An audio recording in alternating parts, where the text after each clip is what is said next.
buenas tardes. Vamos a comenzar esta charla, debate que ha organizado el Sindicato de Artes Gráficas de la CNT de Madrid con el título de Para los trabajadores siempre hay crisis, situación económica, causas, efectos y soluciones analizadas desde el anarquismo.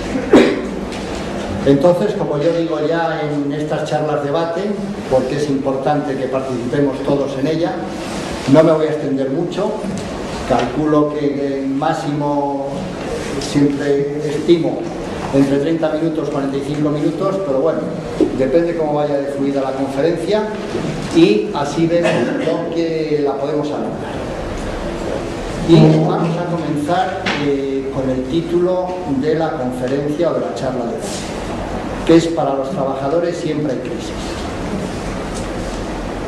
Lo primero que nos tenemos que preguntar cuando analizamos un tema de estos, que son temas sociales, son temas económicos, son temas políticos, son temas culturales, son temas que afectan a la vida de toda la sociedad y fundamentalmente del mundo del trabajo, ¿por qué en determinados momentos se habla de crisis del capitalismo o crisis económica y que la crisis siempre afecta a los trabajadores? Es decir, son interrogantes que vamos planteando porque después iremos dando respuesta, y para dar respuesta a estos interrogantes iremos analizando el medio político, económico, cultural y social en el que se desenvuelve. Pero en primer lugar vamos a hacer una pequeña disertación de por qué desde los gobiernos, y fundamentalmente desde el gobierno que a nosotros nos toca, que es más cercano, que es el gobierno de España, por qué siempre quieren negar la existencia de crisis económicas.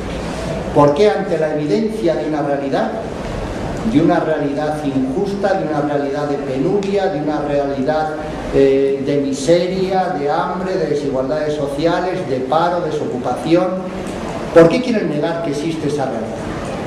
¿Por qué algo que es evidente, que está ahí con los datos, que está ahí con la vida de las personas, se empeñan en negar desde los gobiernos que exista crisis económica, que exista crisis social y que existan esas desigualdades sociales y esas miserias?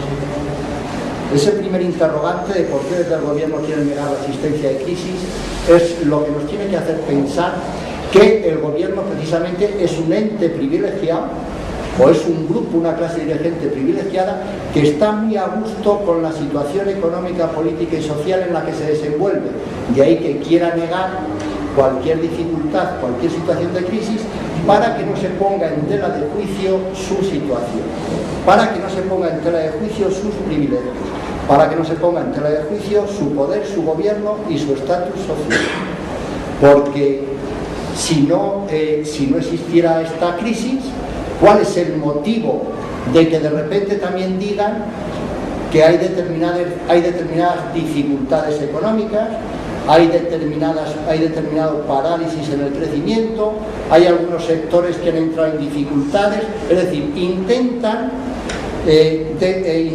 enmascarar, intentan ocultar la realidad. Eso lo primero que nos hace ver es que desde los gobiernos lo primero que intentan en relación al conjunto de la sociedad es ocultarnos la realidad en la que nos desenvolvemos, aunque sea una evidencia.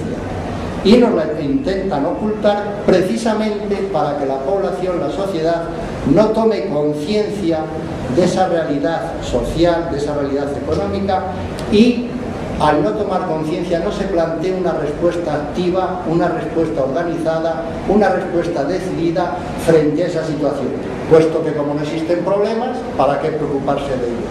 Puesto que no existe crisis económica, ¿para qué preocuparse de la crisis económica?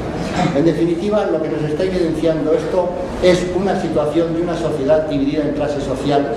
Por un lado, un estatus de la sociedad que quiere ocultar los problemas, y por otro lado, una realidad que efectivamente sufre esos problemas. De ahí que el título de la charla sea importante, de la conferencia, pues dice: para los trabajadores siempre hay crisis. Porque quien sufre la crisis es el mundo del trabajo.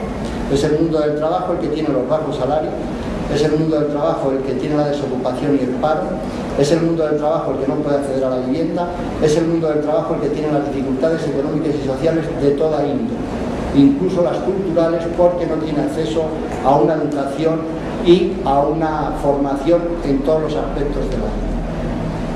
Pero también lo que nos evidencia cuando el gobierno quiere negar la existencia de la crisis es que la responsabilidad de cuando la situación económica va mal siempre se la achacan a factores externos.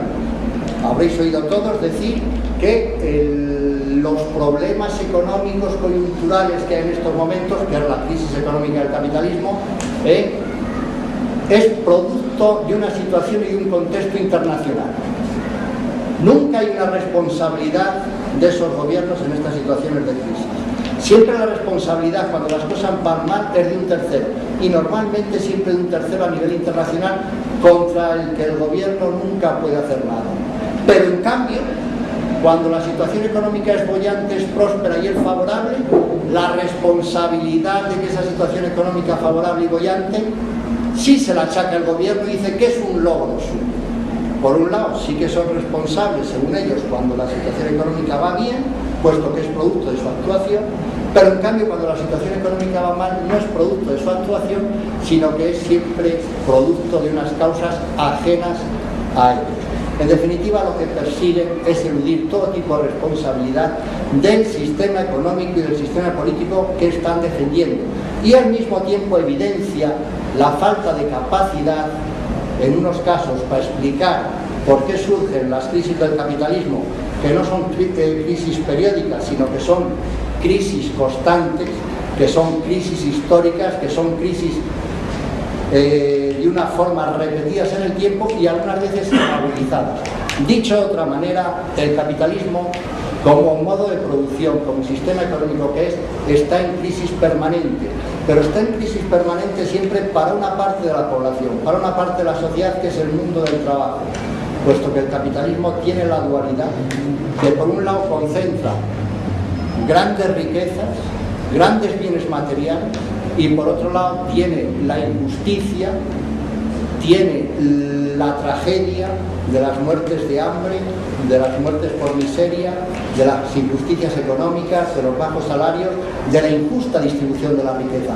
Por tanto, si el sistema económico fuera un sistema económico justo, fuera un sistema económico bueno para el conjunto de la población, no se darían siempre esas dualidades o esas clases sociales, donde hay una clase social que siempre vive en la opulencia y donde hay otra clase social que siempre vive en la miseria. Por tanto, el capitalismo no es que tenga periodos de crisis y de no crisis. El capitalismo siempre está en crisis para la clase trabajadora que vive las injusticias económicas. Y el capitalismo nunca está en crisis para la clase económicamente dirigente y la clase económicamente propietaria, porque siempre disfruta del bienestar económico. Por tanto, cuando circunstancialmente se habla de crisis del capitalismo, de crisis económica, nos estamos refiriendo a que se agudizan esas contradicciones del capitalismo entre ricos y pobres, pero se agudizan en los países de capitalismo avanzado o de capitalismo desarrollado. Es decir, en estos casos estaríamos hablando de Norteamérica y de Europa, porque el resto del mundo, África, Asia y Sudamérica y Centroamérica, están en crisis permanente. El hambre, la miseria, las muertes por enfermedades, todo tipo de necesidades, ahí la crisis del capitalismo es constante. En cambio, se habla de crisis del capitalismo cuando afecta al corazón del capitalismo, cuando afecta a Estados Unidos, a Canadá, cuando afecta a la Europa rica. Entonces se habla de crisis, porque el sistema del capitalismo no es capaz de atender todas las situaciones económicas de las poblaciones y aumenta el paro, aumentan los bajos salarios, aumentan las explotaciones sociales, aumentan las barreras para la inmigración, en definitiva se agudizan esas contradicciones del capitalismo. Por tanto, en la primera conclusión, el primer análisis que tenemos que hacer es que desde los gobiernos, cuando hablan de crisis del capitalismo, lo primero que quieren hacernos ver es que el capitalismo nunca está en crisis, porque es un sistema económico que para ellos es modélico, es el modelo de su sistema económico. ¿Por qué para las clases dirigentes, para los gobiernos, los ricos, los propietarios, los gestores, los burócratas de todo tipo, no quieren oír hablar nunca, ni quieren explicar ellos por qué el capitalismo entra en crisis? ¿Porque niegan que el capitalismo entre en crisis? Pues sencillamente porque viven privilegiadamente de ese sistema económico. y como lo quieren considerar modelo económico, no pueden admitir desde ningún punto de vista que su modelo económico entra en crisis.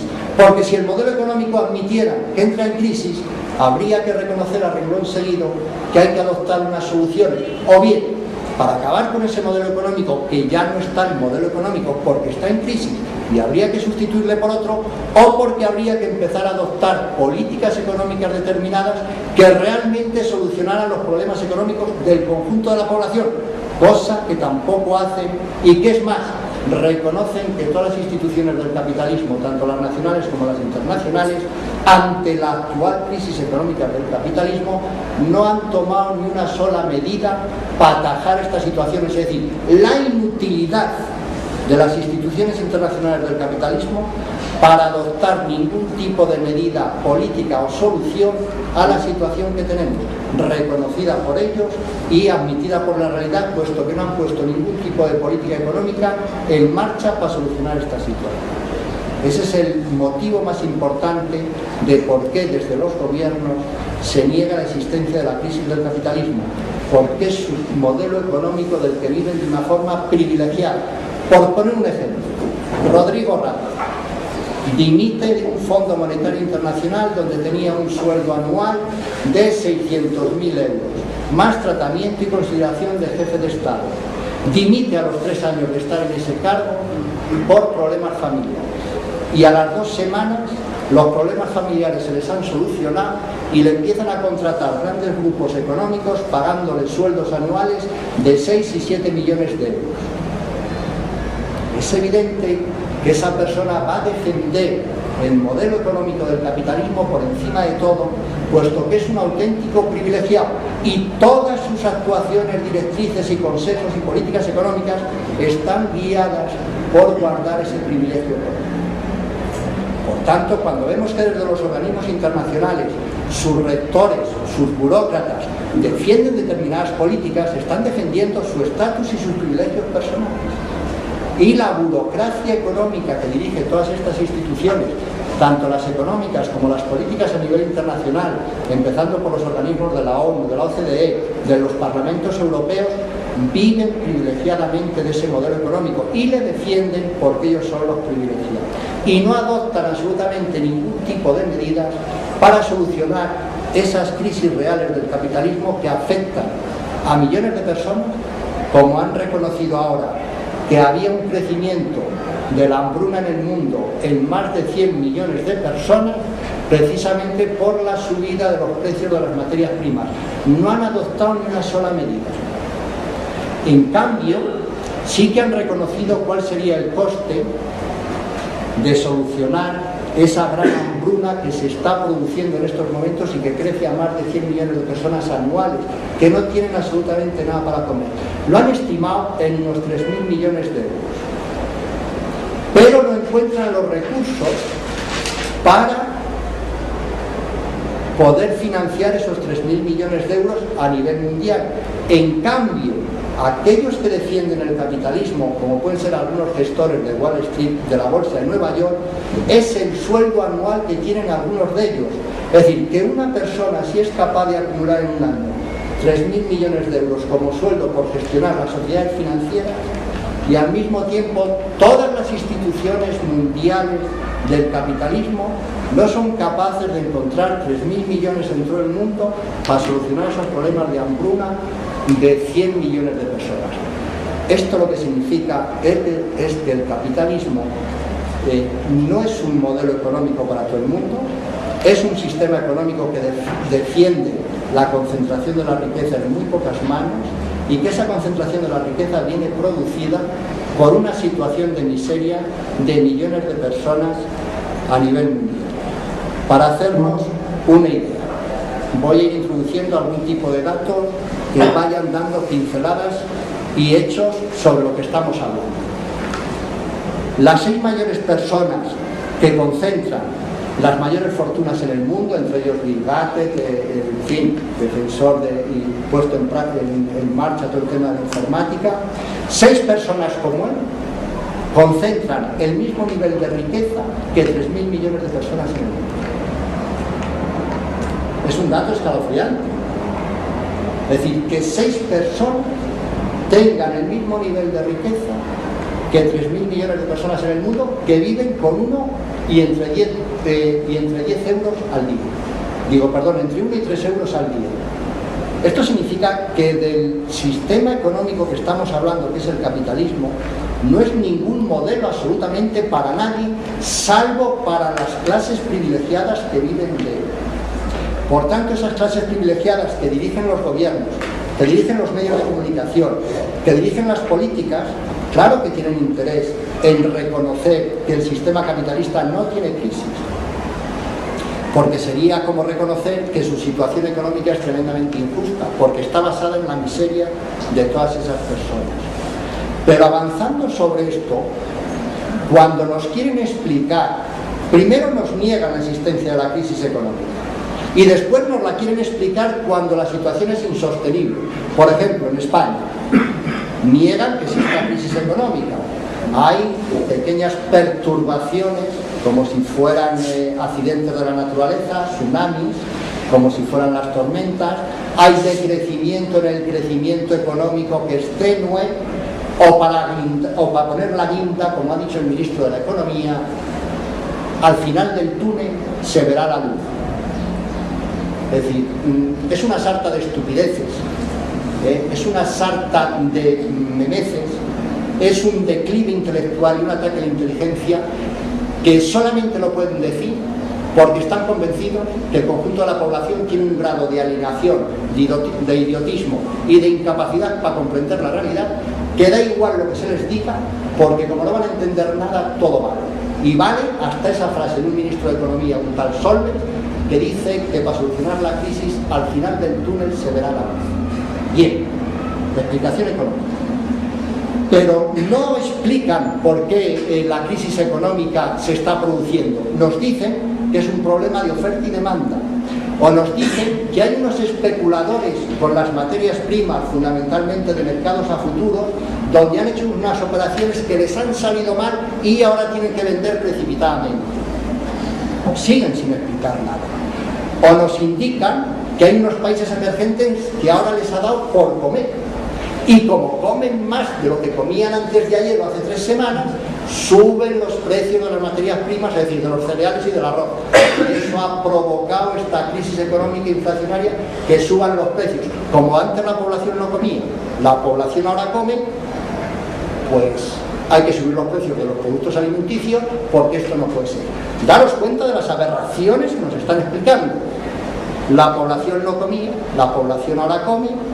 El nivel de calidad en el consumo humano ha pasado no solamente de los cereales, sino que a la carne, y por tanto eso está provocando unas tensiones inflacionistas, porque la población ahora es capaz de comer más que antes. Es decir, auténticas aberraciones que reflejan, primero, una maldad y una perversión moral terrible, querer explicar la crisis del capitalismo actual porque la población come y la población está intentando dejar de pasar. Es una perversión moral terrible, porque están viniendo a reconocer que lo suyo es que la población siguiera pasando el mismo hambre que pasaba antes, porque con eso no habría tensiones inflacionistas en los precios de las materias primas, fundamentalmente los productos alimenticios. Pero eso a su vez está provocando que los precios como el petróleo, los precios de la energía también suban, porque se necesita más energía para producir más productos alimenticios, y eso está haciendo que los países emergentes consuman más petróleo. Como consumen más petróleo y menos petróleo, suben los precios del petróleo. Otra memez como la Copa Mundial. Porque si vamos a la realidad, vamos a hablar un poco de este tema, no desde el argumento ideológico dogmático y del burócrata político o sindical o económico privilegiado de este sistema económico, sino de los datos de la realidad. El precio del petróleo al día de hoy está en $146 barril. El precio del petróleo en el año 2003 estaba en $36 el barril. ¿Qué es lo que ha pasado entre 2003 y 2008? Ha pasado sencillamente que hay una guerra en Irak por el control de la energía y por el control del petróleo. En 2003, las potencias occidentales, con Estados Unidos a la cabeza, fundamentalmente y con el apoyo implícito, no explícito, pero sí implícito, de la Europa rica, invaden Irak para apropiarse de todo el petróleo del pueblo iraquí. Eso provoca una guerra que dura hasta el 2008 y lo que queda. Y las guerras no son gratis, las guerras hay que pagar. Y la guerra de Irak se está pagando vía precio del petróleo. Para que nos hagamos una idea. Antes las guerras se financiaban con impuestos y se financiaban con levas forzosas, el reclutamiento forzoso de la población para ir a la guerra. Por tanto salía gratis porque era lo que se decía, había una parte de la población que siempre era carne de cañón. Carne de cañón significa que era carne para la guerra, donde les exponían a los cañones y les mataban. Eso era gratis. Hoy en día ya no es así. Después de aquella situación las guerras se financiaban vía impuestos.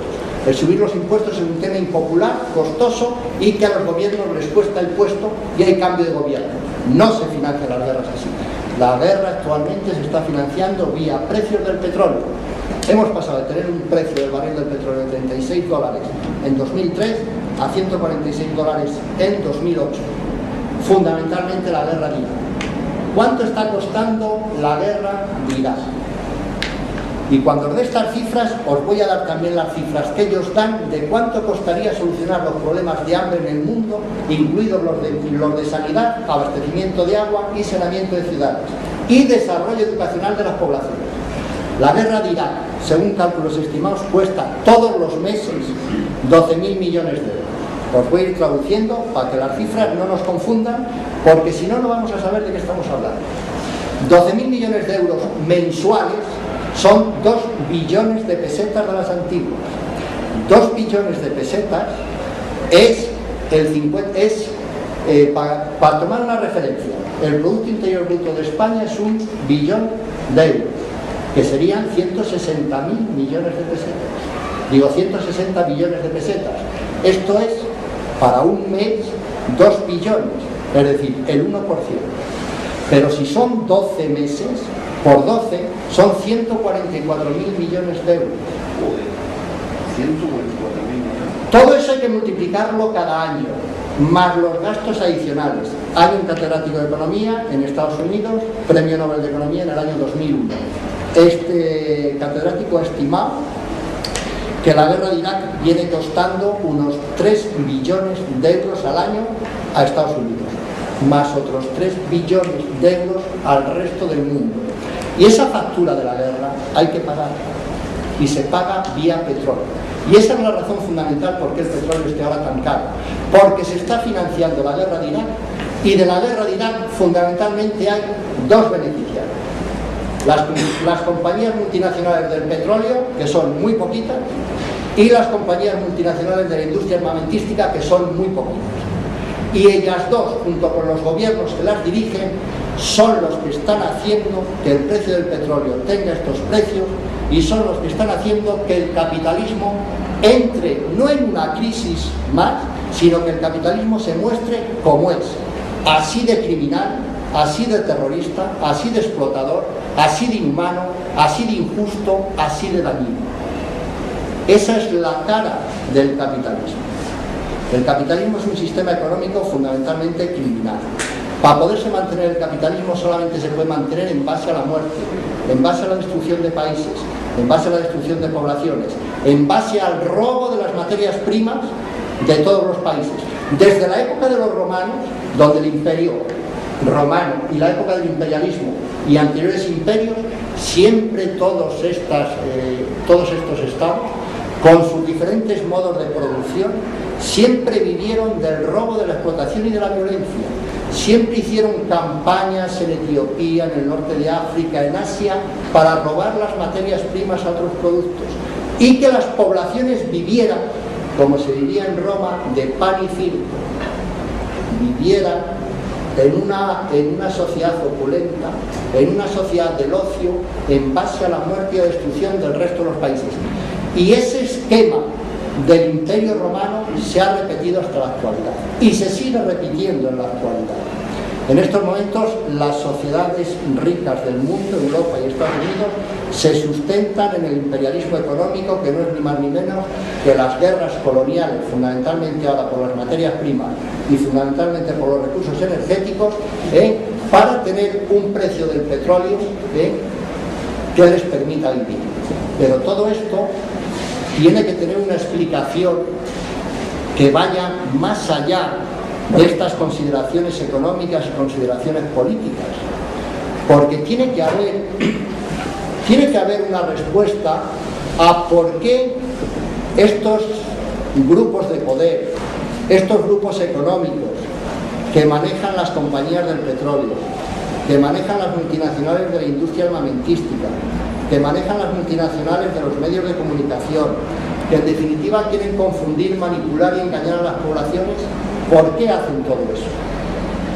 Es decir, si hemos dicho que la guerra de Irak cuesta 12.000 millones de euros al mes, y para eso sí hay dinero, en cambio ellos mismos nos han dicho que el coste económico de erradicar el hambre en el mundo, de erradicar las enfermedades en el mundo, los problemas de agua y los problemas de las poblaciones de todo el mundo, costaría también cada año 12.000 millones de euros. ¿Cuál es el motivo para que no haya 12.000 millones de euros para resolver los problemas de hambre en el mundo y sí que haya 12.000 millones de euros mensuales para mantener una guerra en Irak y robar el petróleo iraquí? ¿Por qué no destinar todo ese dinero a solucionar los problemas de esos miles y miles de millones de personas en el mundo? Sencillamente porque desde el capitalismo y desde esas estructuras de poder y desde esos estados con esos gobiernos que hacen una simbiología perfecta entre capital, Estado, entre autoridad y poder, entre concentración de riqueza y violencia, tienen un concepto del mundo basado en las clases sociales. Ellos entienden que hay dos tipos de clases sociales. Su clase social, que tiene derecho al disfrute de las cosas, su clase social, que tiene derecho a tener derechos, que se consideran personas a sí mismos, y la otra clase social, que la consideran que no tiene derechos de ningún tipo, que no tiene derechos a la vida, que no tiene derecho al sustento económico, que no tiene derecho al sustento cultural, que no tiene derecho a una vivienda, ni a un transporte, ni a una educación, que no tiene derechos de ningún tipo, que son carne de cañón que se les puede llevar a la guerra, o que son daños colaterales de bombardeos que se pueden hacer sobre ciudades, o que son carne de cañón que solo sirven para que sean explotados en unas condiciones de trabajo inhumanas. O es más, que incluso ya no tienen derecho a poderse desplazar por el mundo libremente, porque como con la última circular y aprobación del Parlamento Europeo, aquellos emigrantes que no vengan con los papeles en regla serán internados en campos de concentración, en campos de retención, hasta 18 meses, por el mero hecho de ser pobres, por el mero hecho de pedir un lugar en el mundo para poder vivir, por el mero hecho de reclamarse como personas y querer tener una dignidad como cualquiera de nosotros y poder ir a otro sitio donde él nació, que no tiene por qué quedarse allí, simplemente por querer cambiar su vida, incluso jugándose la vida en el desplazamiento, por ser pobres, son internados en campos de concentración y expulsados en un periodo de 18 meses. Incluso con los menores pueden ser repatriados a cualquier otro país, incluso aunque no tengan allí raíces familiares. Es terrible las políticas que en estos momentos está adoptando el capitalismo y donde se le ve realmente esa cara feroz de muerte, explotación y desprecio del ser humano que tiene, salvo que tenga riqueza.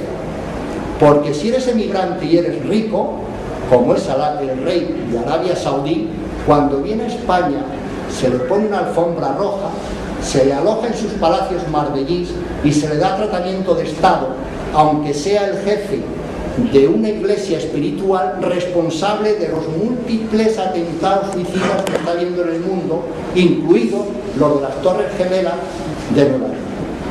Porque es rico y es uno de los jefes también del petróleo, de las compañías multinacionales, y esos acuerdos de poder entre ellos se respetan de la misma forma que al resto de la población que no tiene absolutamente nada se la expulsa, se la ponen vallas como en Ceuta, Melilla, o estas barreras carcelarias que se acaban de poner en Europa, sin hablar de esa cara feroz del capitalismo que quiere y ha aprobado una directiva europea de 60 horas de trabajo semanal. Como vemos, el capitalismo tiene un sistema económico que sirve a una parte muy minoritaria de la población 6 personas concentran la misma riqueza que 3.000 millones de personas, y al mismo tiempo impide que todos aquellos que quieren cambiar su situación económica, incluso desplazándose fuera de sus países, se les niegue por ser pobres el desplazamiento, se les impida, y aquellos que lo logran, como ocurre con las panderas, muchos de ellos quedan en el camino. Esa es la cara del capitalismo. Por eso, el sistema económico del capitalismo no es ningún modelo. Es un modo de producción y un sistema económico que históricamente arranca con el mercantilismo en el siglo XVII, el siglo XVIII. Anteriormente había un modo de producción similar donde la sociedad seguía estando separada en clases sociales. Unos trabajaban para otros, los que trabajaban no disponían de nada y los que disfrutaban de todo no trabajaban nada. Pero tenían una herramienta para hacer todo eso, que era la violencia organizada del Estado. El obligar a esas personas a trabajar para él. Y cuando planteaban cualquier tipo de reivindicación, se les aplacaba con la fuerza y con la violencia, como ocurre hoy en día con cualquier huelga de los trabajadores, como ha ocurrido con el transporte. Ante cualquier reivindicación no se plantea una discusión económica, si los precios tienen que ser estos o aquellos. No hay una teoría económica que diga cuál es el nivel de esos precios o de esos salarios. Hay simplemente una confrontación, una violencia. El gobierno, el Estado, manda a los antidisturbios como argumento económico para aplacar las reivindicaciones del mundo del trabajo. Esa es la teoría económica del capitalismo, los antidisturbios. Esa es la teoría económica del capitalismo, el ejército y los bombardeos sobre Irak para robar el petróleo. Ahí radica toda la teoría económica del capitalismo. De ahí que cuando viene la actual crisis del capitalismo acentuada en los países de Occidente, no sean capaces, primero por interés, en no explicar cuál es el origen de la crisis, y veamos que se dicen unos a otros. La crisis del capitalismo es producto de una especulación en el mundo del petróleo. Pero el mundo del petróleo no es una mercería. El mundo del petróleo no son 1.500 tiendas. El mundo del petróleo son 3 compañías del petróleo. ¿Quién especula con el petróleo? ¿Quién tiene capacidad para especular con el petróleo? En cambio, estos especuladores del petróleo dicen que el problema es de los países productores. ¿Pero acaso no son los mismos los países productores que las compañías del petróleo? ¿O viven en mundos diferentes? ¿O acaso las compañías del petróleo de Arabia Saudí son diferentes al gobierno de Arabia Saudí? ¿O acaso las compañías del petróleo de Estados Unidos son diferentes al gobierno de Estados Unidos? ¿De qué nos están hablando? Están hablando de la manipulación, de la confusión, para no reconocer que en el mundo del petróleo, como en el mundo del capitalismo, lo que ellos nos quieren hacer ver, que es el mercado y el libre funcionamiento del mercado, no funciona, porque el mercado no existe. Quien dirige los precios del petróleo es el monopolio de las compañías del petróleo, el monopolio de la industria armamentística y el monopolio de los gobiernos que han decidido vivir a costa de todo el mundo. Así de crudo y de duro, por bruta que parezca la argumentación. ¿Quién controla la extracción de petróleo en Irak? Estados Unidos. ¿A través de qué compañía lo hace? La Hillary Burton. ¿Y esa de quién es? Del vicepresidente Cheney. ¿Y qué tiene además? Unos grandes compañías de guardas privados de seguridad que cobran auténticas millonadas cada día y cada mes y cada año. Y todo eso hay que pagar. Son estas personas, por llamarlas de alguna forma, estas burocracias de la política, estas burocracias de la economía, estos gestores de la política y de la economía y de los medios de comunicación, que es su ideología, los que están utilizando a todo el mundo para el provecho particular. Es una auténtica canallada humana lo que están haciendo. Pero estas personas, para que puedan vivir tranquilas, tienen que tener un concepto del ser humano propio y singular, que les haga poder dormir por las noches con tranquilidad, que no se les revuelva la conciencia día a día porque son auténticos criminales de guerra de miles y miles de personas, no solamente en las guerras, sino de todas aquellas personas que mueren de hambre, que mueren por falta de sanidad, que mueren por falta de agua, que mueren por unas condiciones sociales insalubres. y que además no acceden a la educación. Estas personas son responsables de que todas estas tragedias humanas ocurran, porque son los que detentan el monopolio del poder económico, son los que detentan el monopolio del poder militar y del poder político y del poder cultural. Y la ideología que tienen estos señores es una ideología donde consideran al ser humano dividido en dos categorías, como he dicho antes, dos clases sociales, ellos y los otros. Pero el gran sustento de esa división de la sociedad en clases es una ideología religiosa. Es una ideología donde considera que ellos son los herederos directos de Dios, que ellos son los fieles, los leales y fieles intérpretes de la ley divina, que ellos son los herederos de ese Dios que les ha elegido a ellos como pueblo escogido para dirigir el mundo. Es más, en muchos sitios, antes de que estas sociedades fueran avanzando, el poder siempre se decía por la gracia y obra de Dios. Ellos son los herederos directos de ese Dios. Y si analizamos la ideología de estas burocracias, de estos gestores, a nivel personal, responden en Estados Unidos a las iglesias cristianas. Esas iglesias cristianas son las que ideológicamente sustentan la ideología de las intervenciones militares, del capitalismo y de la alineación de las sociedades. Si hablamos en los países árabes, es la ideología islamista, musulmana, donde el rey de Arabia Saudí es el jefe espiritual, el jefe económico y el jefe político de todo un país, o el Marruecos, que también es el jefe espiritual. Por tanto, vemos que aquí unimos en estos momentos esa trilogía que explica por qué tanta canallada, tanta injusticia y tanta tragedia en el mundo. Es la ideología de considerar que moralmente es aceptable la división de la sociedad en clases, porque la religión desde sus tiempos y desde sus orígenes admitió que la sociedad era un rebaño que necesitaba pastores para ser guiados, y que incluso podían llegar a degollarles como a ese cordero que se tenía que dejar degollar. Pero se lo decían así a sus súbditos, a esos rebaños que necesitan pastores para ser gobernados, dirigidos, explotados y engañados. Ese esquema se mantiene. Esas iglesias cristianas de Estados Unidos son las que más están defendiendo que haya una intervención militar en Irak, que continúe y que es justo, que ellos son el pueblo elegido, el pueblo americano es el pueblo elegido, porque el petróleo de Irak es suyo y tienen derecho a él, y como tienen derecho lo cogen, mandan una intervención militar, cueste los asesinatos que cueste. Justifican el capitalismo porque todas las iglesias, la cristiana incluida, acumularon siempre toda la riqueza del mundo, fundamentalmente la cristiana y la católica, y la musulmana, acumularon toda la riqueza del mundo en todos esos patrimonios que llamamos iglesias, catedrales, monasterios, ermitas, y nunca trabajó ninguno de ellos.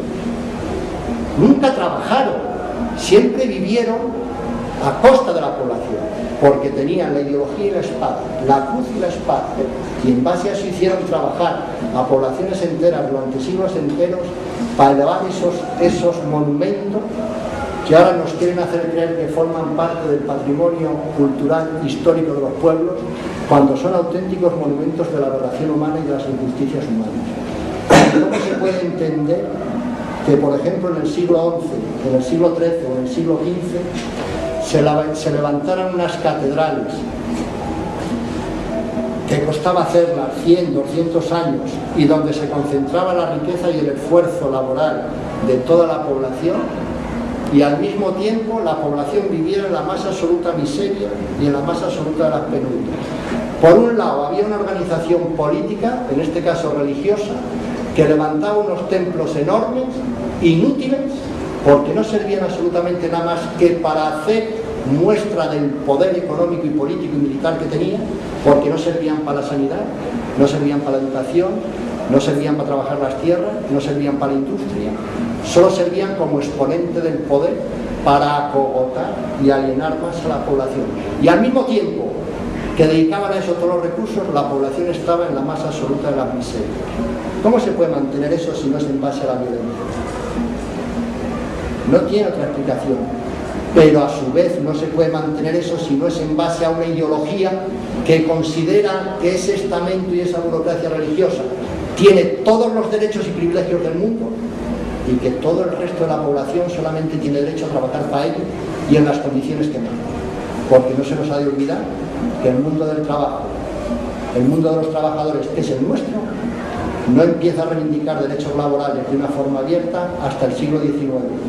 Pero para llegar al siglo XIX, por lo menos han pasado 18 siglos, más los anteriores, antes de la era en la que estamos.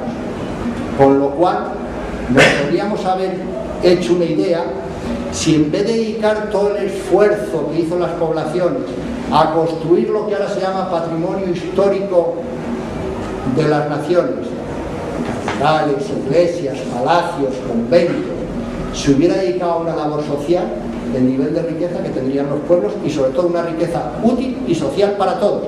Como a su vez nos podríamos hacer una idea si en vez de estas burocracias políticas, religiosas o del tipo que sea, dedicarse a luchar por la conquista del poder, dedicarse a luchar por los recursos económicos, dedicarse en esas luchas políticas y económicas a destruir pueblos, países y recursos materiales, donde los recursos de los pueblos se destruían cada 15, 20 o 30 años, incluso con guerras de 100 años, las guerras de religión de 30 años, una primera guerra mundial, una segunda guerra mundial, la guerra de Yugoslavia, la guerra de Irak. En vez de dedicar todos esos esfuerzos a la destrucción, no se hubieran dedicado todos esos esfuerzos a la construcción y al fomento y a la creación de riqueza para los pueblos en su conjunto. El nivel de abundancia del que estaríamos hablando ahora sería impensable. Es más, si en la situación actual todo lo que se dedica a recursos armamentísticos, no digo ya esa destrucción de países que periódicamente se destruyen, sino la ordenación de los recursos de la industria militar se utilizaran para el conjunto de la sociedad. Para que nos hagamos una idea, el presupuesto de defensa de Estados Unidos, y las cifras aquí marean, es anualmente de 500.000 millones de dólares. Hemos dicho, si lo traducimos a euros, lo podríamos dejar eso en unos 500.000 millones de euros por el tipo de cambio. Hemos dicho que ellos calculan que con 12.000 millones de euros, es decir, con la quinta parte del presupuesto de defensa de Estados Unidos anualmente, se podría solucionar el problema del hambre en el mundo. Pero no. Para los problemas sociales no encuentran recursos. Para los problemas militares, para la guerra, sí encuentran recursos. Está claro cuál es la génesis del capitalismo. Está claro, cuando hablamos de cuál es la génesis del capitalismo, cuál es la moral, cuáles son las directrices y la ideología de los que dirigen el capitalismo en términos económicos, de los que apoyan y defienden ese capitalismo desde políticas de Estado y políticas de gobierno, que es desde los centros de poder, y desde los que defienden ideológicamente, fundamentalmente religión, y desde los medios de comunicación controlados por esas mismas multinacionales económicas, esta estructura del capitalismo. Eso es una aberración de sistema político, económico, cultural, social y de todo tipo. Es una aberración porque implica la destrucción, antes o después, no solamente de los medios materiales y de las poblaciones, implica la destrucción del mundo.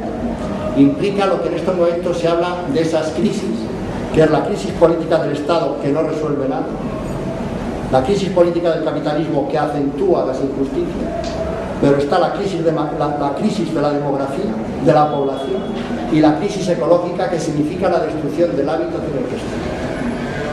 Es decir, de seguir así, caminamos inexorablemente a una destrucción terrible, más allá de las destrucciones locales que va habiendo en estos momentos. Es decir, desde el punto de vista nuestro, de seres humanos con dignidad, de seres humanos con conciencia, la contribución nuestra, el aporte nuestro al mundo, el aporte nuestro a la sociedad que nos ha tocado vivir en el año 2008, es un aporte ético de moralidad, de dignidad, un aporte de consideración de igualdad del ser humano, de que no tienen por qué existir las clases sociales porque todos somos iguales en derechos y en deberes, pero iguales hablando desde el punto de vista político, económico, social, cultural y ético. No hablamos de esa igualdad política, que es una igualdad formal, sino hablamos de la igualdad real. Y fundamentalmente la igualdad real es tener derecho a la vida, poder desarrollar nuestra vida, no estar siempre a expensas, no estar siempre preocupados de si podré trabajar o no podré trabajar, si tendré trabajo o no tendré trabajo, si tendré vivienda o no tendré vivienda, sino que podamos desarrollarnos como personas. Y esa es la auténtica igualdad del ser humano, la igualdad económica y social. Y la igualdad de la libertad de decidir todos por igual, no de delegar nuestra capacidad de decisión en esas burocracias políticas, sindicales, militares o religiosas, sino ser conscientes de nuestra vida y tomar nuestra vida en nuestras manos, ser nosotros los rectores de nuestro propio destino, ejercer nuestras facultades de autoorganización, poner en práctica la sociedad civil autoorganizando, tomarnos en serio en definitiva nuestra vida, porque aquellos que están dirigiendo el mundo en estos momentos nos están llevando de una forma decidida a un matadero económico, un matadero ecológico, ideológico y en todos los aspectos. En estos momentos a las sociedades avanzadas de Europa y de Estados Unidos se les oculta la realidad. Se les está creando unos mitos y unas emociones basadas fundamentalmente en elementos alienantes, como puede ser el fútbol, como pueden ser los espectáculos de la televisión, como pueden ser los entretenimientos entre artistas y no artistas, es decir, vaguedades que fundamentalmente sirven para alienar, confundir y que realmente no nos preocupemos de nuestros problemas reales, nuestros problemas económicos, sociales, políticos, sindicales, culturales y morales, y sobre todo para que no nos preocupemos de tomar nuestra vida en nuestras manos, de autoorganizarnos, de no delegar absolutamente en nadie, de poner en práctica una acción directa o una democracia directa, etimológicamente hablando, un gobierno del pueblo dirigido por el pueblo, que es la autoorganización de los trabajadores, sin delegar absolutamente en nadie. Esa es la situación económica que hay en estos momentos, una situación económica terriblemente injusta que se traduce en millones de muertos por guerras, hambres y enfermedades. Unas causas, porque esta situación de la que estamos hablando no cae de un cuerpo extraño. Esta situación que estamos hablando se desenvuelve en un entorno político, un entorno económico, un entorno social, cultural, ideológico y militar y ético. Ese entorno político en el que se desenvuelve es un Estado con unas formas de poder. Ese entorno económico en el que se desenvuelve esta situación es un sistema económico llamado capitalismo en sus tres vertientes: capitalismo de mercado, capitalismo de Estado o capitalismo de socialdemocracia, donde mezcla el Estado y el mercado. Ese entorno religioso o ideológico en el que se da son las religiones en sus diferentes formas. Ese entorno cultural en el que se da es un entorno dirigido desde los medios de comunicación completamente alienante. Y ese entorno ético en el que se da es una moral de la religión que nos quieren hacer creer que está basada, además, en unos hechos sobrenaturales incuestionables que indica que tiene que haber siervos y pastores, que indica que tiene que haber un Señor, un Dios por encima de todo y alguien que interprete esas directivas y sea el fiel representante de ese Dios en la tierra, y que además eso no tenga discusión, sea lo que ellos dicen palabras. Precisamente las causas de tanta injusticia y tanta tragedia humana es ese Estado, esas formas de poder. Históricamente el Estado es así. Es ese capitalismo como modo de producción actual que antes tuvo otros nombres: feudalismo, esclavismo, servidumbre. Es esa forma ideológica que es la religión y la manipulación de los medios de comunicación. Esas son las causas de la situación actual. Dios, Estado, capital, que también analizó y diseñó Bakunin. Ni Dios, ni Estado, ni patrón, que sería la solución que el anarquismo plantea a esa situación económica, con esas causas, unos efectos. Los efectos son la división de la sociedad en clases: unos deciden y otros obedecen, unos trabajan y otros disfrutan de ese trabajo, unos tienen el saber y el poder cultural y otros están en la ignorancia, unos viven en la explotación y otros en la opulencia.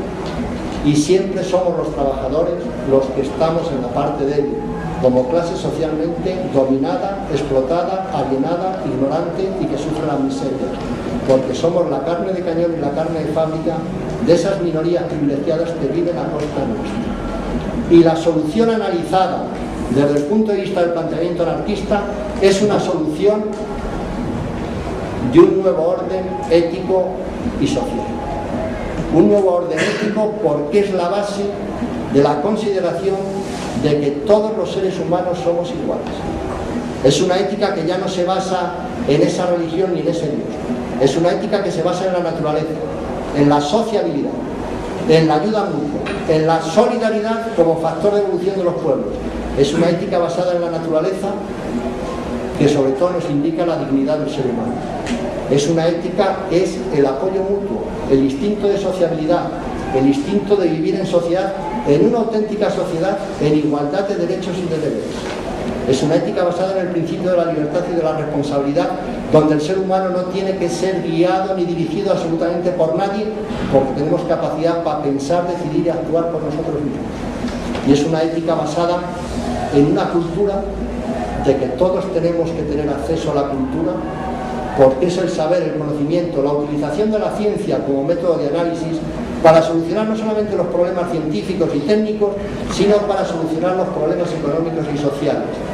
Porque volviendo otra vez al origen de la situación económica y de las causas, si utilizáramos el método científico de análisis económico, cuando ellos nos quieren hacer creer que la crisis económica actual, que nunca reconocerán que existen, sino que son desaceleraciones puntuales y coyunturales, palabrería en definitiva, proviene de una crisis de las hipotecas subprime en Estados Unidos, que a su vez provoca una crisis financiera, que los precios del petróleo suben porque hay países emergentes que ahora comen más, porque como los precios del petróleo han subido porque ahora hay países que comen más, pues hay que destinar biocombustibles a la producción de energía, con lo cual significa que necesitamos cereales de la alimentación y los llevamos a producir petróleo, con lo cual suben los precios de los productos alimenticios, que a su vez provocan estas hambrunas y que les preocupan las hambrunas, y esto es muy importante, no por las hambrunas en sí, sino porque han dicho que ponen en tela de juicio y en riesgo la estabilidad democrática y social de esos países. Es decir, ¿qué significa eso? Ponen en tela de juicio sus privilegios políticos, económicos y sociales. Es por lo que les preocupa. Y que va contra las democracias avanzadas. Que con lo cual, pues que sigan pasando hambre, que no suban los precios. Pero si aplicáramos el método científico a cualquiera de estas palabrerías que ellos nos dicen, y a cada respuesta le diéramos una pregunta, y a cada pregunta otra respuesta, veríamos lo siguiente. Nos quieren hacer creer que la crisis económica de Estados Unidos es producto de la crisis de las hipotecas basura. ¿Qué significa eso? Pues que hubo unas instituciones financieras que, como ya el crédito estaba más que agotado, decidieron ampliar el abanico a quien daban los créditos y empezaron a dar créditos a personas con una situación económica dudosa. Es decir, hipotecas basura porque quien garantizaba las hipotecas, no sabemos si se refieren basura a las personas o porque las hipotecas tenían un nivel de garantía pequeño. Y claro, esas personas que recibieron esas hipotecas de repente dejaron de pagar las hipotecas, con lo cual los bancos no tuvieron que hacerse cargo de esas hipotecas, no pudieron recuperar el dinero que habían prestado y entraron en una crisis de liquidez que se ha extendido por todo el mundo. Bien, pero vamos a hacer una pregunta.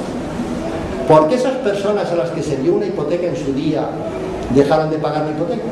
Si empezaron pagándola, ¿por qué a los 3, 4, 5 meses o un año dejaron de pagar la hipoteca? ¿Tendrá alguna explicación? Muy sencillo.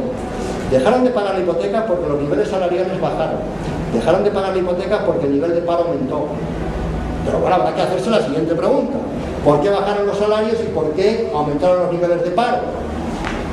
Porque ese es un razonamiento lógico, científico y racional. A cada pregunta una respuesta y a cada respuesta una pregunta. ¿Por qué empezó a haber más desempleo en Estados Unidos? ¿Por qué los niveles salariales bajaron en Estados Unidos? Porque se estaba dando una situación de que grandes recursos económicos de Estados Unidos ya no iban directamente al centro de Estados Unidos, ya no iban al interior de Estados Unidos a producir obras civiles, sociales, prestaciones económicas y prestaciones de todo tipo, o al desarrollo de la industria civil.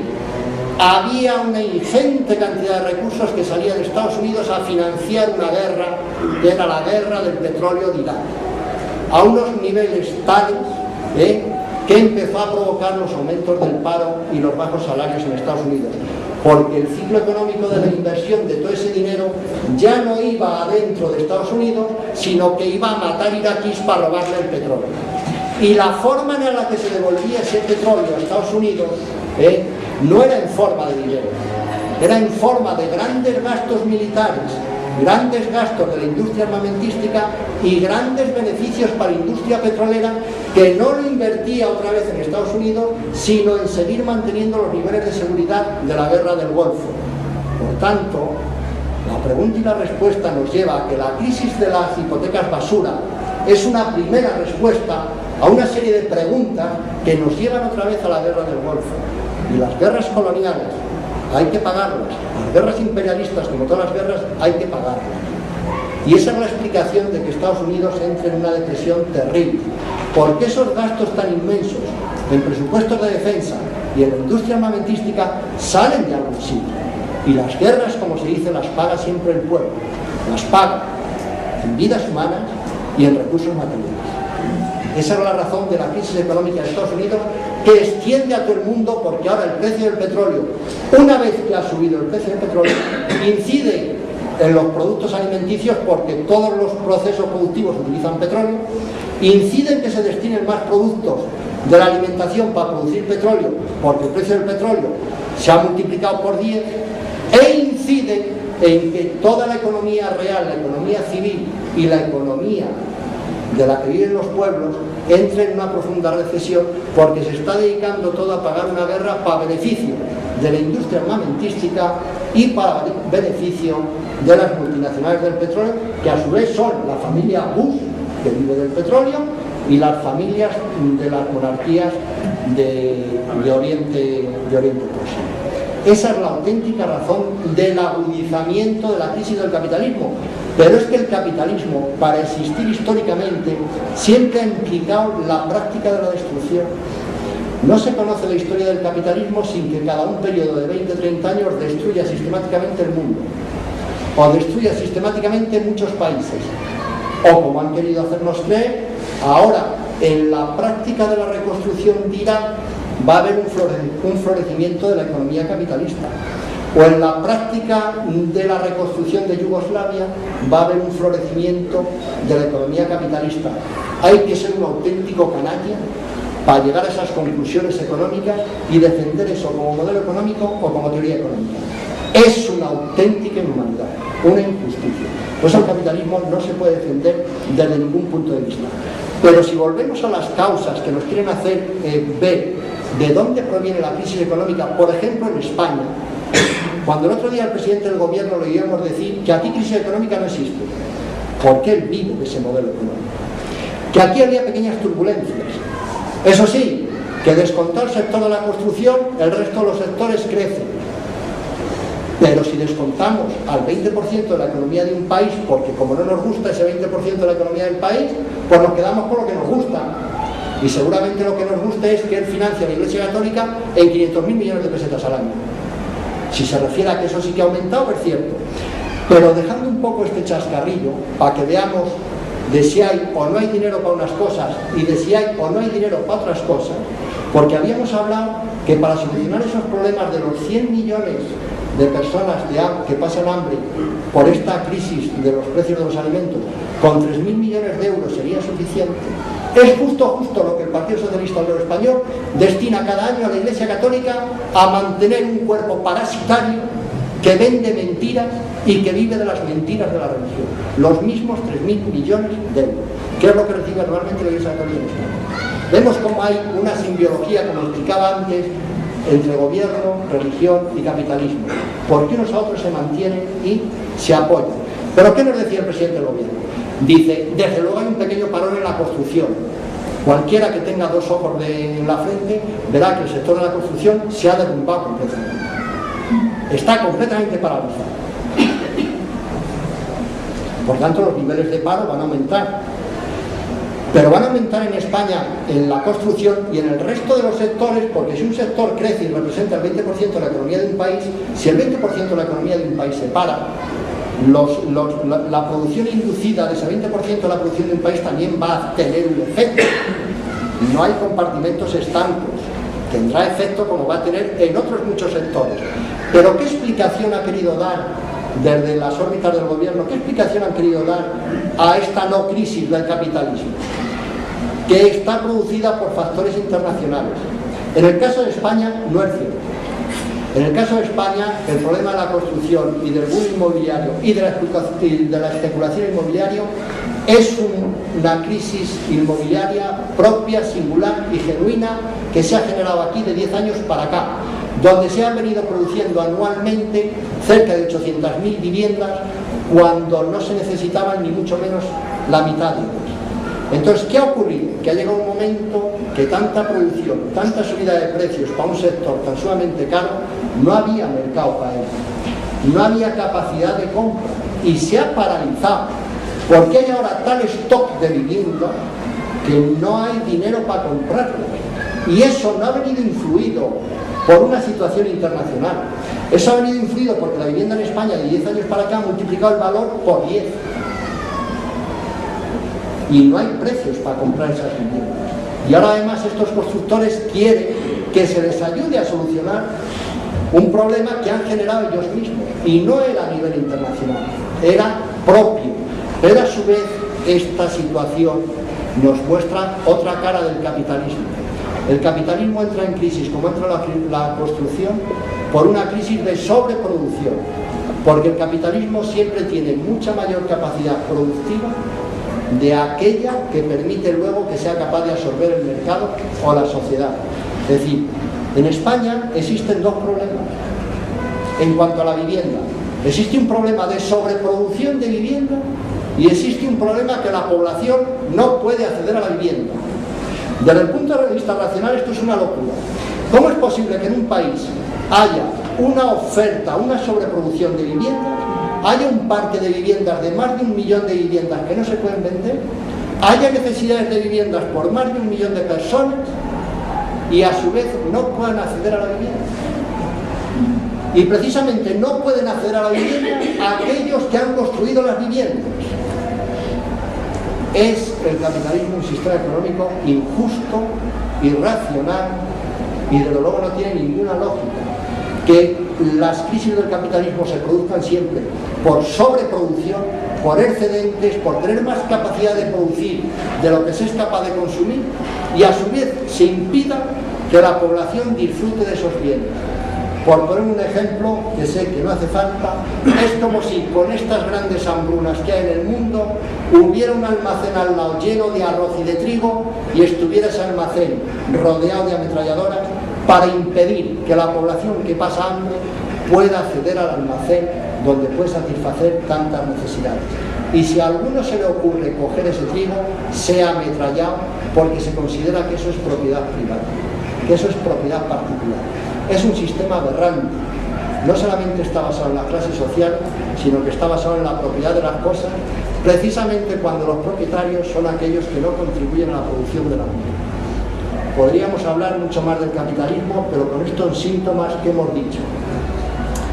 Clases sociales, miseria frente a abundancia, sobreproducción, destrucción de países para poder existir y todo el conglomerado que tiene el capitalismo para poder existir, de violencia de los estados, de violencia ideológica de las religiones, de privaciones de todo tipo para la sociedad, está más que claro que es un modelo económico que no es un modelo y que es un sistema económico que es injusto y que es criminal y que desde luego necesita una respuesta y necesita una respuesta desde aquella parte de la sociedad que se la tiene que dar, que es la parte de la sociedad que sufre la explotación, la violencia y la injusticia del capitalismo, que es la sociedad en su conjunto, fundamentalmente el mundo del trabajo.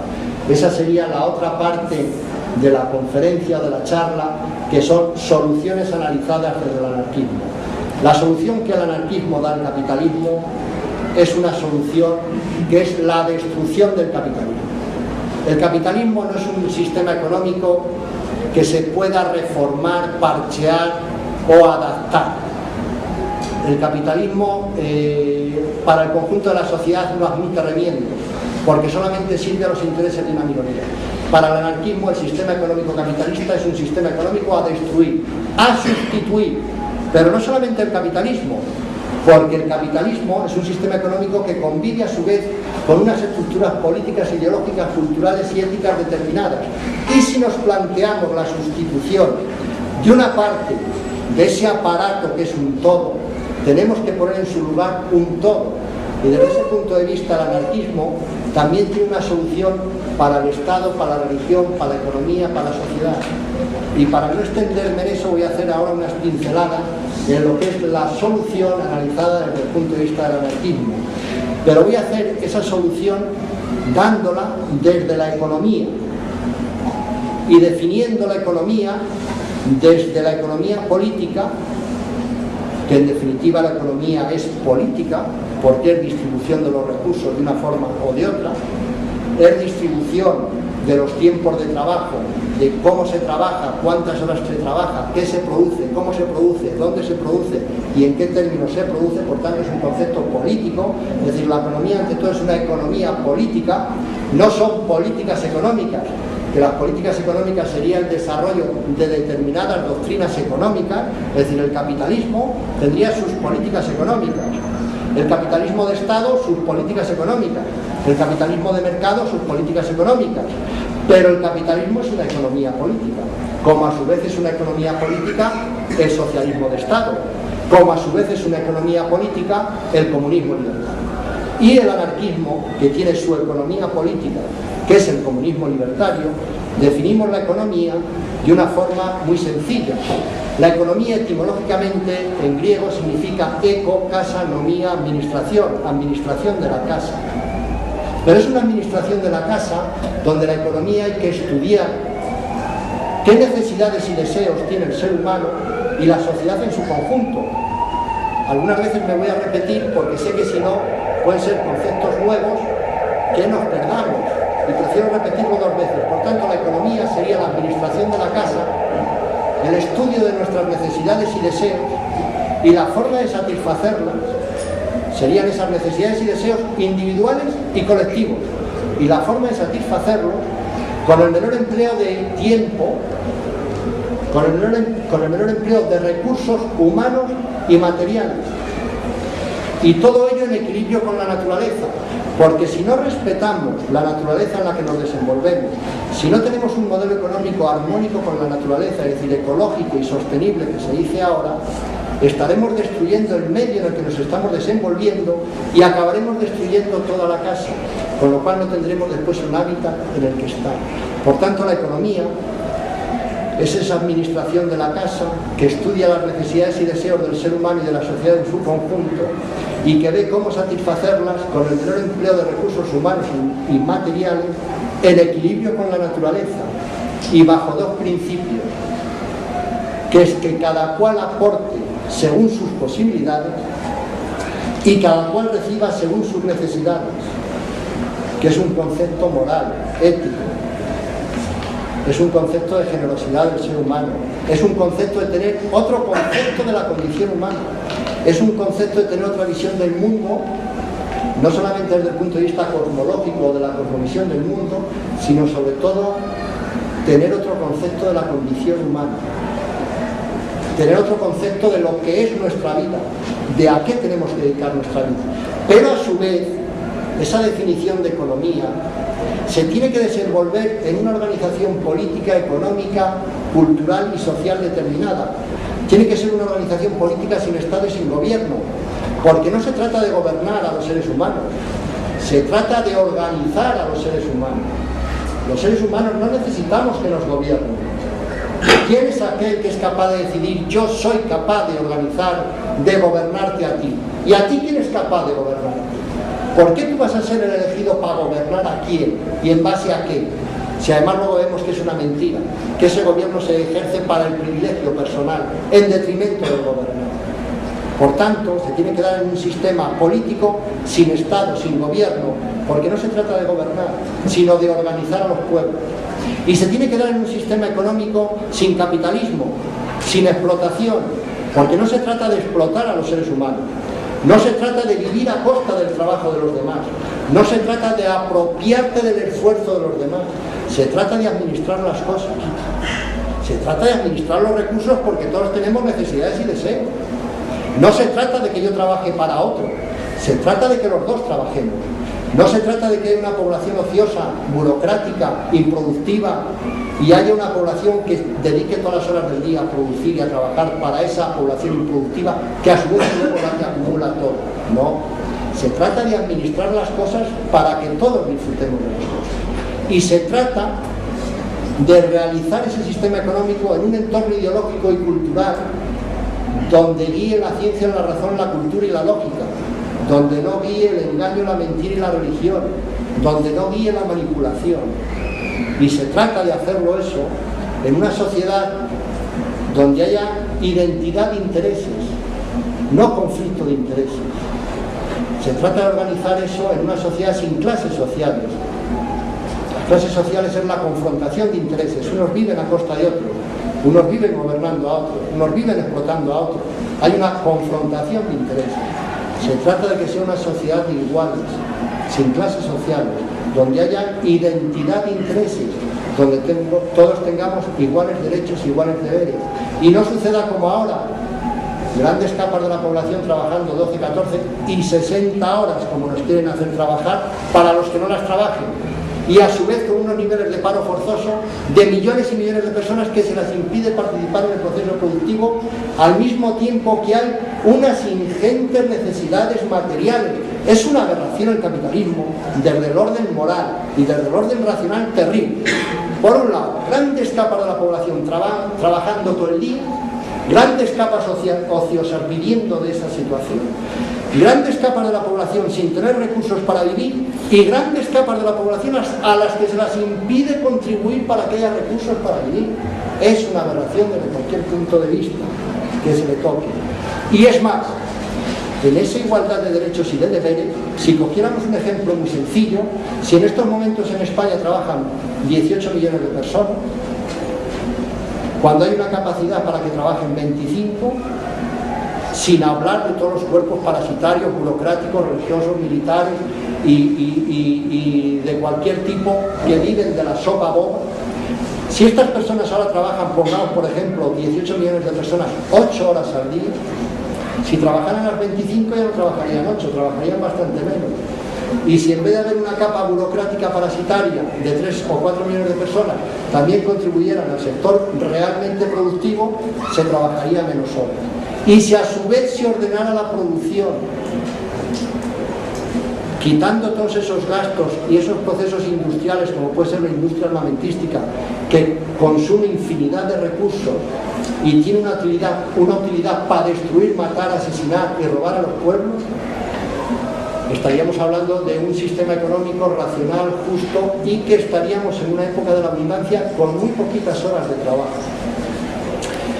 Ese es el planteamiento económico que hace el anarquismo. Pero sabemos que ese planteamiento económico que hace el anarquismo necesita una herramienta actual de hoy en día para ponerlo en práctica. Y esa herramienta es el concepto moral que tiene el anarquismo de la sociedad, que es la ética de la solidaridad, de la sociabilidad, de la asociación. Es la herramienta de la asociación. La herramienta de la asociación en el mundo del trabajo, que es la parte más explotada de la sociedad. Es la conciencia del trabajador de tomar su vida en sus manos, de que no quiere seguir siendo un explotado, de que no quiere seguir siendo un dominado, de que no quiere seguir viviendo en la ignorancia y en la alienación. Es el concepto de la dignidad humana, del derecho a la vida, del derecho a desarrollar nuestra personalidad. Es el derecho a decidir nuestra vida por nosotros mismos, sin guías de ningún tipo, sin guías políticos, sin guías militares, sin guías religiosos, sin guías sindicales, sin guías ideológicos. Es el derecho del ser humano a pensar, decidir y actuar por sí mismo, a tener personalidad y criterios propios, a desarrollar su vida. La herramienta que nosotros tenemos es la asociación, el sindicato. Sindicatos que para el anarquismo crean a finales del siglo XIX. en su vertiente internacional en la Asociación Internacional de los Trabajadores, en la vertiente de España en la Confederación Nacional del Trabajo. Es esa asociación del mundo del trabajo a la que se la dota de unas ideas anarquistas, con una ideología propia, que pone en práctica aquí y ahora los principios del anarquismo, que son los principios de la sociedad que quiere construir, donde hay una identidad de medios y fines, una coherencia de medios y fines. Es el desarrollo de la sociedad del porvenir, sin Estado, sin capitalismo, sin religión. Es ese contenido que dan los sindicatos, pero no solamente el contenido ideológico, el contenido de las reivindicaciones, que sean iguales, el contenido de las luchas, que sea por medio de la acción directa, y el contenido de ir a superar y a poner en lugar del capitalismo, del Estado y de la religión, poner en su lugar unas colectividades, un comunismo libertario, una organización económica sin Estado y una organización económica libre, donde decían los trabajadores que es el aspecto libertario. Por eso el anarquismo lo que habla es de la coherencia de medios y fines, es por lo que habla de la acción directa, es por lo que habla de poner en práctica aquí y ahora los principios del anarquismo, que son el aprender a vivir de la sociedad que queremos construir, porque pedagógicamente no hay saltos en el vacío, no hay saltos genealógicos. Si alguien quiere aprender medicina, tiene que ir a la facultad de medicina. Si alguien quiere aprender arquitectura, tiene que ir a la facultad de arquitectura. Y si alguien quiere aprender de la igualdad y de la libertad o del anarquismo, tiene que practicar la igualdad y la libertad. No hay saltos. No hay saltos de conquistemos el Estado y desde el Estado transformaremos la sociedad en una sociedad sin clases. Donde eso se puso en práctica ha fracasado estrepitosamente, o han venido a reproducir lo que querían sustituir. El ejemplo de Rusia. Voy a poner el ejemplo cercano, actual. La nueva burocracia económica y política en Rusia está acumulando riquezas, como algunos magnates, que con 40 años de edad biológica, han acumulado fortunas de 12.000 millones de euros o de 15.000 millones de euros. Eso solamente se puede hacer apropiándose de los recursos sociales, apropiándose de los recursos de la sociedad por medio de un aparato político que le concede a él esos privilegios y que se los va a defender por la fuerza. Porque ¿quién es capaz de acumular en 40 años de edad biológica 15.000 millones de euros? ¿En base al trabajo? ¿En base a la ingeniería financiera? ¿En base a las oportunidades? ¿Y por qué y no otro? Porque desde las estructuras de poder de la Unión Soviética, las minorías privilegiadas, que eran las élites de la burocracia del poder político, económico, los gestores, lo que Abraham Guillén en una obra suya llama la nomenclatura, esa nomenclatura ha transformado de gestores de un Estado en gestores de ese Estado para el beneficio particular. Por poner un ejemplo, si quisiéramos poner cualquier otro ejemplo de las burocracias sindicales y políticas en la Europa de socialdemocracia avanzada, lo podríamos poner. El último ejemplo, en Austria. La mayor crisis bancaria en Austria ha saltado a la luz y lo publica la prensa hoy. Hoy, me refiero, 4 de julio del 2008. No penséis que os estoy hablando de la estratosfera, sino noticia publicada en Austria el 4 de julio del 2008. Es decir, hoy, uno de los mayores bancos de inversión del país ha entrado en una crisis total porque le han robado 1.700 millones de euros. ¿Quién se les ha robado? Sencillamente, el jefe de los sindicatos, apoyado por la socialdemocracia y por las burocracias sindicales. Esa revolución y esas prácticas que querían hacer de cambiar los modelos sindicales y se transformaban en burocracias sindicales y políticas, sabemos para qué lo han hecho. Para apropiarse de los recursos públicos en beneficio particular. He puesto un ejemplo porque es el guión. Podría poner cualquier otro, pero me voy a centrar en esto, por no entrar en otro. En definitiva, el capitalismo no es solamente una organización económica, es una organización política que necesita el Estado y es una organización ideológica que necesita la religión como ideología para sustento y adormecimiento de los pueblos. Por tanto, si desde el anarquismo nos planteamos la sustitución y soluciones al capitalismo, nos tenemos que plantear soluciones al capitalismo, al Estado y a la religión. Es el planteamiento de por qué el anarquismo entiende que hay que cambiar radical y revolucionariamente la sociedad. Hay que cambiar el Estado y destruirle. No lo necesitamos para nada. Hay que cambiar la religión y destruirla. No la necesitamos para nada. Solamente nos es útil el sistema económico, porque tenemos que vivir de la producción.